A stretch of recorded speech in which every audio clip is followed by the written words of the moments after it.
আজকে হঠাৎ আমি আর বন্ধু সজীব ফেনী গিয়ে এই সমস্যাগুলো ফেস করব চিন্তা করতে পারিনি। আমরা হঠাৎ ফেনী কেন গেলাম এবং গিয়ে কি কি করলাম সম্পূর্ণটা দেখাবো আজকের ব্লগে।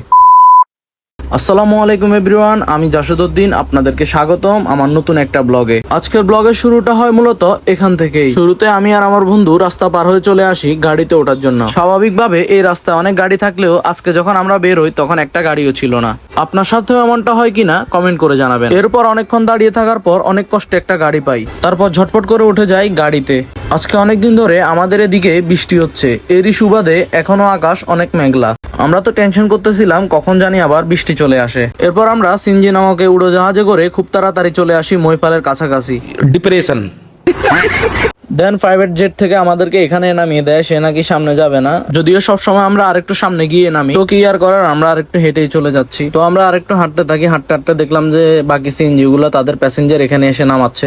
যেহেতু আমরা বিজয় সিংহ দিকে যাবো এই জন্য রাস্তার ওই পাশে চলে যাচ্ছি। এখানে আমার বন্ধু আমাকে জিজ্ঞেস করলো আমি যেভাবে ভিডিও করতেছি আমার মধ্যে জড়তা কাজ করতেছে কিনা। আমার কাছে ব্যক্তিগতভাবে মনে হয় যে পাবলিক প্লেসে ভিডিও করতে পারাটা একটা স্কিল, যেটা সবার দ্বারা সম্ভব হয় না। আর এখানে আমি খারাপ কিছু করতেছি না, জাস্ট ভিডিও করতেছি। এই জন্য আমার মনে হয় এখানে অ্যাটলিস্ট লজ্জা পাওয়ার কোনো মানেই হয় না।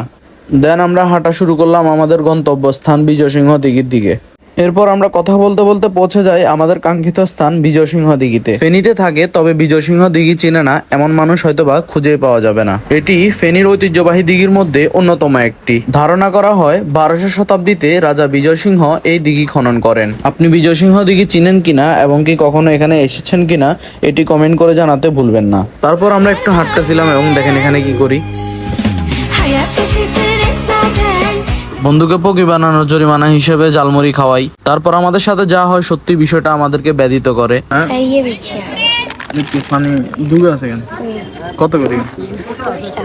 আপনারা তো দেখলেন এই ছেলেটাকে, ও হচ্ছে পানি বিক্রি করতেছে, আমাদের কাছে আসছে হচ্ছে একটা পানি আমরা যাতে কিনি এই জন্য আমরা তার থেকে পানি নিয়ে নিই এবং দেখলাম যে সে অনেক খুশি এটাতে। এখন আমরা মহিপাল আসি, এরপর চলে যাওয়া হচ্ছে আবার ট্রাং রোডে। আজকে এইদিকে গাড়ির জ্যাম একটু বেশি ছিল। দেন সিএনজি থেকে নেমে আমরা চলে যাই রেড চেরিতে। এইখানে এসে দেখি আরেক কাণ্ড, তারা আমাদের কি সার্ভিস দিবে, তারা নিজেরাই ঝামেলা করে কুল পাচ্ছে না।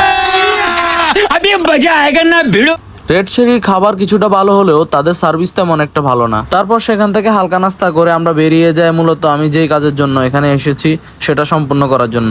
এরপর যখন আমরা নবী হোটেলের দিকে যাই দেখলাম যে নবী হোটেলের সামনে প্রচুর পরিমাণে মানুষের ভিড়। এই দৃশ্যটা দেখে মনে হতে পারে এখানে ফ্রিতে কিছু একটা দেওয়া হচ্ছে, আসলে বিষয়টা মোটেও এমন। এখানে সবাই নিজের পকেটের টাকা দিয়ে খাবার কিনতে এসে লাইনে দাঁড়িয়েছে। হ্যাঁ, অদ্ভুত মনে হলেও এটাই সত্য। এরপর এগুলোর পরোয়া না করে আমরা ভিতরে প্রবেশ করি। এরপর আমরা কিছু খাবার অর্ডার করি। দেন আমাদের খাওয়া এবং আমার কাজ দুটোই সম্পূর্ণ হয়েছে, এই জন্য আমরা চলে যাচ্ছি আমাদের নিজের গন্তব্যে। আর এখান দিয়ে যাওয়ার সময় আমরা সবসময় মেলার মতো 3টা মার্কেট দেখতে পাই, যেগুলোতে আমি যদিও এখন একবারও যাইনি। আপনারা কেউ গিয়েছেন কিনা একটু কমেন্ট করে জানাবেন। আমরা যখন গাড়ি করে মহিপাল এসে নামি তখন আবার বৃষ্টি শুরু হয়, যার কারণে আমরা পরবর্তী স্থানের জন্য গাড়ি পাচ্ছিলাম না। এরপর আমরা সিএনজি স্ট্যান্ড থেকে একটা সিএনজি পেয়ে যাই এবং সুন্দরভাবে বাসায় পৌঁছে যাই আলহামদুলিল্লাহ।